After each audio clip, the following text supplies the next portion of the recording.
म मधेस जाँदैछु किनकि म देश जोड्न चाहन्छु।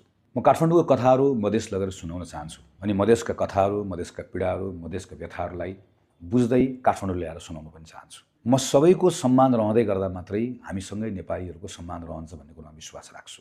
म उत्तेजनाको राजनीतिमा विश्वास राख्दिनँ, तर म अधिकार नभइकन सबैको बिचमा एकता हुन्छ भन्ने कुरामा विश्वास राख्दिनँ। नमस्कार। काठमाडौँ क्षेत्र नम्बर 4 का सम्पूर्ण आमाबुवा, दाजुभाइ, दिदीबहिनीहरू सबैलाई मेरो हार्दिक नमस्कार। जय नेपाल। आज म फागुन 21 गतेको निर्वाचनको सन्दर्भमा उम्मेदवार बनेर सर्लाहीको क्षेत्र नम्बर 4 को मेरो नयाँ क्षेत्रमा जाँदैछु। जानुभन्दा पहिला तपाईहरुसँग केही कुराहरू राखेर मात्र जाने मन भएकोले यो भिडियो मार्फत केही कुराहरू राख्दैछु। पहिलो संविधान सभाको निर्वाचनको बेलामा म नेपाली कांग्रेस पार्टीको समानुपातिक सूचीको उम्मेदवार थिएँ। आदरणीय सुप्रभा दिदीलाई उम्मेदवारको रूपमा क्षेत्र नम्बर 4 मा लिएर आएको थिएँ।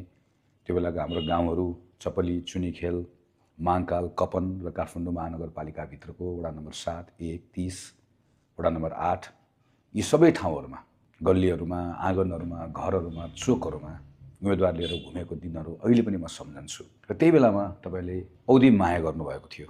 त्यही मायाले तानेर म 2070 सालमा फेरि उम्मेदवार बनेर क्षेत्र नम्बर 4 मा आएँ। शानदार ढङ्गले मलाई विजयी बनाइदिनु भयो। त्यो बीचमा नाकाबन्दीको हामीले सामना गर्यौं, भूकम्पको हामीले सामना गर्यौं, सँगसँगै मिलेर समुदायसँग मिलेर काम गर्यौं। एउटा विधायकका रूपमा निर्वाह गर्नुपर्ने भूमिका मैले इमानदारीपूर्वक निर्वाह गर्ने कोसिस गरेँ। कति गल्ती कमजोरी पनि भए, तपाईले सिकाउनु भयो, कतिपय ठाउँमा प्रश्नहरू गर्नुभयो, तर सधैँभरि मलाई माया गर्नुभयो। मैले छोटो समय मन्त्री बनेर काम गर्ने मौका पनि पाएँ। त्यसको पनि तपाईहरुले सराहना गर्नुभयो। र 2074 सालको निर्वाचन सजिलो निर्वाचन थिएन। देशैभरि अत्यन्त थोरै ठाउँमा मात्रै नेपाली कांग्रेसको उम्मेदवार निर्वाचित भएको बेलामा पनि मलाई फेरि निर्वाचित गराउनु भयो। र त्यो बेलामा म अहिले पनि याद छ, कोभिडको ठूलो प्रकोपमा हामीहरू भयो, महामारीको। फेरि एकपटक समुदायसँग मिलेर हामीले काम गर्यौं। यो बीचमा थुप्रै अभियानहरू सञ्चालन गर्यौं। युवा लक्षित अभियान, महिला लक्षित अभियान, रोजगारी केन्द्रित अभियान, खास गरिकन शिक्षा र स्वास्थ्यको अभियानहरू नियमित रूपमा गर्ने अरू पूर्वाधारका कामहरू त छँदै थिए। सांसदको रूपमा मैले संसदभित्र उठाउनुपर्ने विषयहरू छँदै थिए। तर त्योभन्दा बाहेक पनि सबै समुदायसँग मिलेर काम गर्ने मलाई लगातार अवसर दिनुभयो। 2079 सालको निर्वाचनमा म पार्टीको महामन्त्री भएर उम्मेदवारको रूपमा प्रस्तुत भएको थिएँ। यो पटक झन बढी मतान्तरले तपाईहरुले मलाई निर्वाचित गराइदिनु भयो।